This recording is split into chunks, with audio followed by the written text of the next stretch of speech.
Hi BookTube, it's Amy. I'm here to begin a reading aloud series, and this time I am reading from James Milne's A London Book Window. And today is chapter 1, titled What Makes a Bestseller. I'll be reading one chapter per week. I'm probably posting it on Fridays. So grab yourself a glass of wine, tea, coffee, whatever you like. Sit back and relax and listen to me read from this book by James Milne.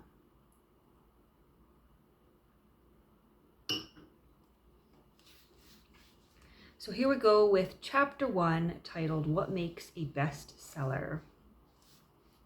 One often hears the question, why should that particular book be a bestseller? What is there in it? The answer is that there is always something human which appeals to a great number of people.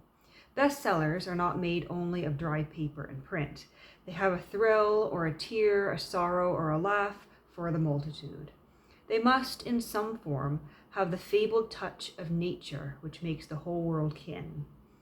What was there in If Winter Comes that captured the general reader, old and young, in our land, in America, wherever the English language is spoken? Surely it was a suffering such as comes to many a man, especially since the war, and the brave seeing of it through. People said of the battered but enduring hero, "That's just like me." No novel sells in thousands and thousands unless it has somewhere in it a key to the emotions.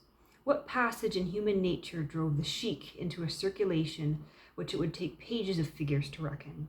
Surely it was its elementary desert love, as between a picturesque man and a dreaming maid, he a brigand of passion, she a captive more and more willing to his compulsion.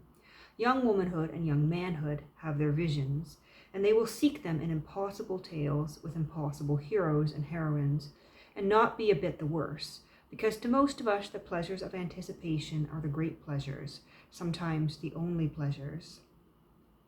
Somebody, it does not matter who, said to a London lady of culture and beauty, who does matter, "Think of you being found reading."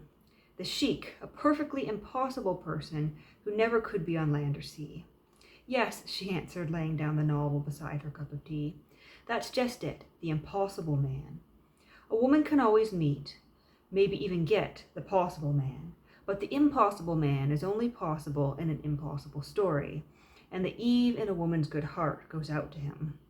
Human nature, you see, human nature all the time, and the strange thing is that any other general explanation should be sought for bestsellers. When they are great books, like in our day, Thomas Hardy's Tess or John Galsworthy's Forsyth Saga, they sail high and never have the rather sightling name of bestseller.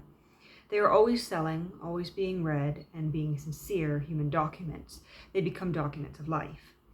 But a bestseller, whether a fiction or fact, a very bold romance, or an unusually frank autobiography, may most likely be the comet of a season. It has a tang which takes people, an anecdotage which retails at a dinner party, or it is launched at a psychological moment in public opinion, and hey presto, as jugglers cry, the trick is done. Where are the leaves of yesteryear? Yes, and where are the bestsellers, many of them anyhow, of yesteryear? Dead and behanged like the red-handed pirates sung about in Treasure Island.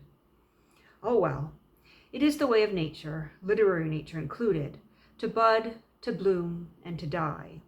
But if the roots of true written treasure be present, there will come a second blooming, and with a little luck it may be everlasting. One thinks of two bestseller books, an English novel and a Scottish memoir, which were safe the hour they were born, to become everlasting because they are idols of motherhood.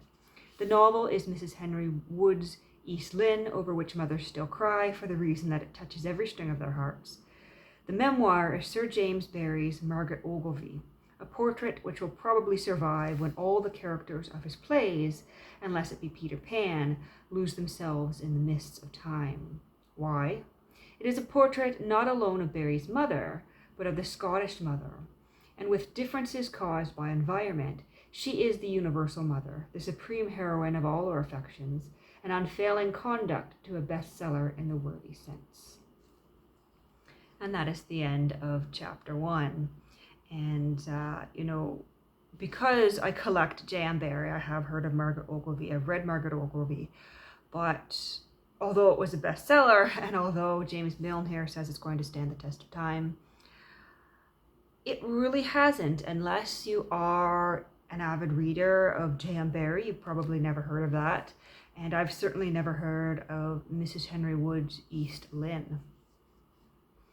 And so it seems the nugget of this chapter is the idea that bestsellers are bestsellers because they appeal to human emotion in some way, and because we, as the reader, see ourselves in those books in some way, or at least see an ideal, whether it be an ideal self or an ideal man or ideal partner.